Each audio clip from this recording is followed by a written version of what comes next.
Assalamualaikum warahmatullahi wabarakatuh. Bagaimana kabarnya kalian hari ini? Mister harap kalian selalu sehat ya. Amin. Mas-mas dan mbak-mbak, hari ini kita akan belajar tema 1, subtema 1, pembelajaran 1, 2, dan 4. Adapun tujuan pembelajaran hari ini adalah 1. Siswa mampu menyebutkan kehidupan sosial dan budaya dari 2 negara ASEAN terkait kondisi geografisnya dan menuliskannya dalam diagram Venn dengan benar. Yang kedua, siswa mampu menemukan contoh pelaksanaan sila ke-1, sila kedua, dan sila ketiga dari Pancasila dalam kehidupan sehari-hari dengan benar. Yang ketiga, siswa mampu menyebutkan berbagai patung dan cara pembuatannya serta keterampilan yang dibutuhkan dengan benar. Baiklah Mas dan Mbak, kita langsung saja mulai pelajaran hari ini. Bunga yang indah dan cantik tidak hanya mekar di negara kita, Indonesia, melainkan bunga bisa bermekaran di negara-negara tetangga kita.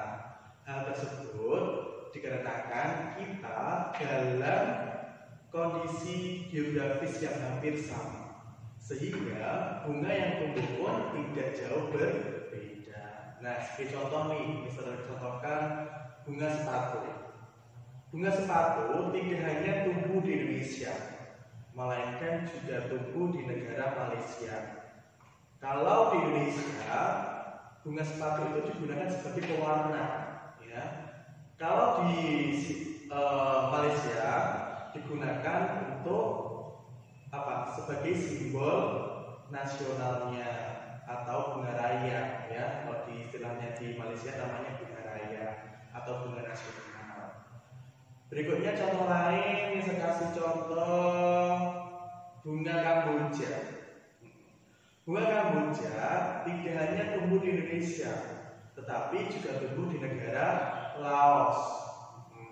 Kalau di Indonesia, bunga Kamboja digunakan sebagai pelengkap dari tarian Bali. Sedangkan kalau di Laos, bunga Kamboja digunakan sebagai pelengkap atau dekorasi. Nah, dekorasi dalam upacara-upacara keagamaan ataupun dalam menyambut tamu. Kebayangkan wanginya kayak apa? Nah, Indonesia, Laos, dan Malaysia hidup berdampingan. Meskipun ketiga negara tersebut berbeda, tetapi ketiganya memiliki persamaan kehidupan sosial dan budaya. Oleh karena itu, mereka menggabungkan diri dalam suatu organisasi yang disebut ASEAN. Betul, ASEAN. Apa sih ASEAN itu, Mister? Nah, ASEAN adalah perkumpulan dari negara-negara se-Asia Tenggara. Ya, ASEAN memiliki 10 negara yang tergabung di dalamnya. Apa saja? Yang pertama yaitu Indonesia, yang kedua ada Kamboja, ketiga ada Malaysia, keempat Thailand, ada Filipina, Singapura, Brunei Darussalam, ada Vietnam, ada Myanmar, dan 10 yaitu ada Laos. Oke. Nah, setelah kalian mengetahui negara mana saja yang tergabung di ASEAN, sekarang kita akan belajar tentang kehidupan sosial dan budaya dari masyarakat ASEAN. Coba kalian buka buku tema 1 halaman 9 sampai 14. Kita mulai ya. Negara yang pertama kita pelajari yaitu Indonesia atau negara kita. Indonesia memiliki keberagaman etnis, suku, budaya, dan agama yang terbentang dari Sabang sampai Merauke. Masyarakat Indonesia terkenal dengan keramahan dan toleransinya. Negara yang kedua adalah negara Kamboja. Di negara Kamboja terdapat banyak kuil. Ya. Salah satu kuil yang terkenal adalah kuil kuil Angkor Wat. Nah, kuil ini sebagai bentuk dari hasil budaya di negara Kamboja. Selain itu, negara Kamboja memiliki tarian yang bernama tarian Aksa. Tarian ini lahir 2000 tahun yang lalu. Lama kan? Oke. Berikutnya, negara yang ketiga yaitu negara Malaysia. Negara Malaysia memiliki patung Dewa Grogan yang berukuran 42,7 meter yang terletak di Batu Cave. Selain itu, Malaysia juga memiliki kota yang bernama Georgetown. Georgetown tercatat dalam UNESCO World Heritage sebagai kota yang memiliki ragam jenis budaya. Berikutnya, yang keempat adalah negara Thailand. Sebagian besar penduduk Thailand memeluk agama Buddha. Negara Thailand dijuluki sebagai lumbung padi Asia. Hal ini dikarenakan hasil padinya yang terbesar di Asia. Berikutnya, negara yang kelima adalah negara Filipina. Budaya Filipina merupakan perpaduan budaya barat dan budaya timur. Di Filipina, bahasa Tagalog adalah bahasa nasional dan bahasa Inggris adalah bahasa pengantarnya. Tarian tradisional di Filipina adalah tari Tinikling. Berikutnya adalah negara Singapura. Penduduk Singapura mayoritas etnis Tionghoa yang beragama Buddha. Singapura memiliki lambang negara yaitu Merlion. Merlion adalah patung kepala singa yang berbadan ikan.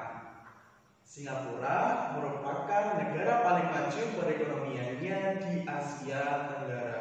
Ya, meskipun kecil pulaunya, tapi itu negara yang paling maju di Asia Tenggara. Berikutnya yaitu negara ketujuh yaitu Brunei Darussalam. Mayoritas penduduk Brunei Darussalam adalah orang Melayu yang beragama Islam. Secara tradisional, orang Brunei tidak berjabat tangan dengan lawan jenis. Kehidupan ekonomi Brunei Darussalam bertumpu pada sektor minyak bumi dan gas. Negara ke-8 adalah negara Vietnam. Vietnam memiliki kelompok etnis terbesar yaitu Viet dan Kiet. Mereka tinggal pada delta endapan dan dataran rendah di tepi pantai. Negara ke-9 adalah Myanmar. Negara Myanmar dijuluki sebagai negara 1000 pagoda. Hal tersebut dikarenakan di Myanmar banyak sekali kuil-kuil suci atau pagoda-pagoda suci. Mayoritas penduduknya adalah keturunan Tibet. Bahasa yang digunakan adalah bahasa Yunani. Nah, yang terakhir atau yang ke-10 adalah negara Laos. Penduduk Laos mayoritas beragama Buddha. Upacara sakral pemberian sedekah atau dikenal dengan setbat merupakan upacara di Laos. Para biksu membawa bakul kecil mengitari sebagian kota untuk menerima sedekah dari penduduk setempat yang beragama Buddha. Nah, sekarang kalian buka LKS kalian halaman 28. Kalian baca materi atau teks bacaan dengan judul Kondisi Geografis Asia Tenggara. Nah, setelah itu, tugas kalian ya, adalah menemukan karakteristik dari dua negara, lalu menuliskannya dalam diagram Venn halaman 14. Oke, bisa tentukan ya negaranya ya, biar kita semuanya sama. Negara yang harus kalian temukan karakteristiknya adalah negara Indonesia dan Brunei Darussalam. Nanti bisa kirimkan contoh pengerjaannya.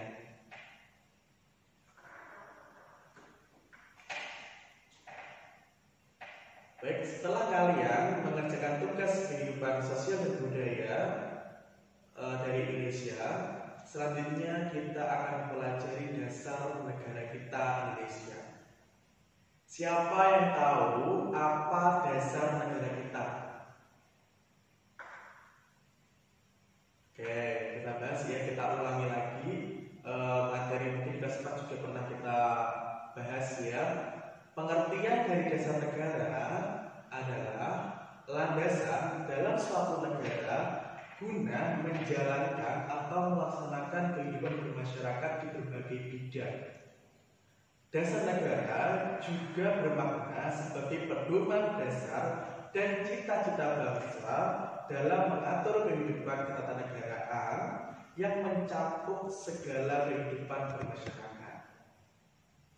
Negara Indonesia memiliki dasar negara yaitu Pancasila, merupakan hasil gagasan dari Insinyur Soekarno pada tanggal 1 Juni 1945.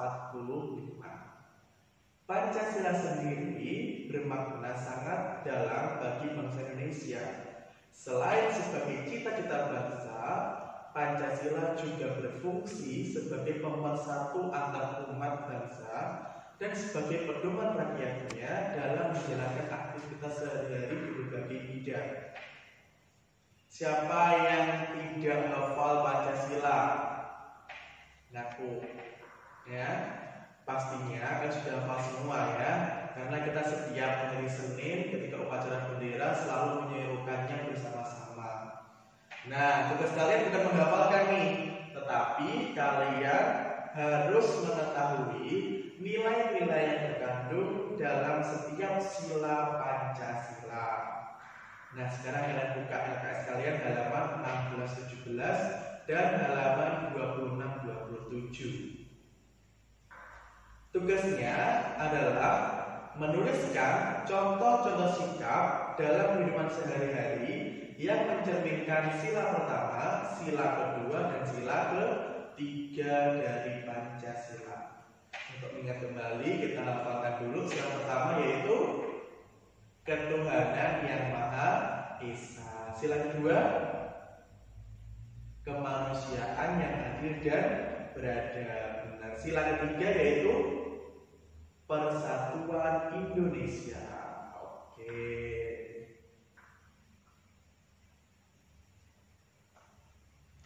Berikutnya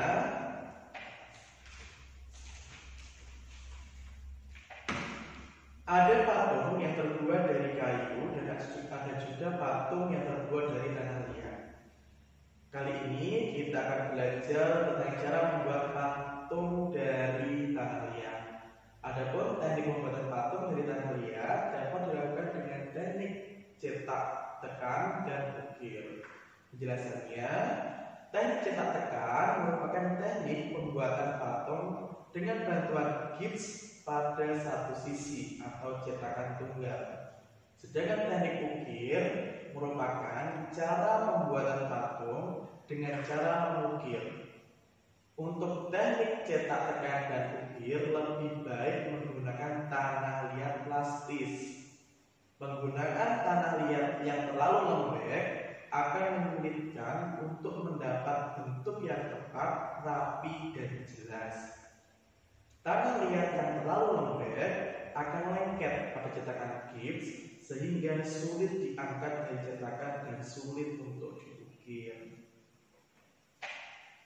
Oke, itu sedikit penjelasan mengenai cara pembuatan patung dan keterampilan yang harus dikuasai ya dalam membuat patung. Berikutnya tugas kalian adalah mencari informasi di internet atau buku tentang pengertian, contoh, dan teknik atau cara pembuatan patung Nusantara. Nanti bisa kasih kolom ya, bisa kirimkan contoh kolom untuk pengerjaan tugas ini.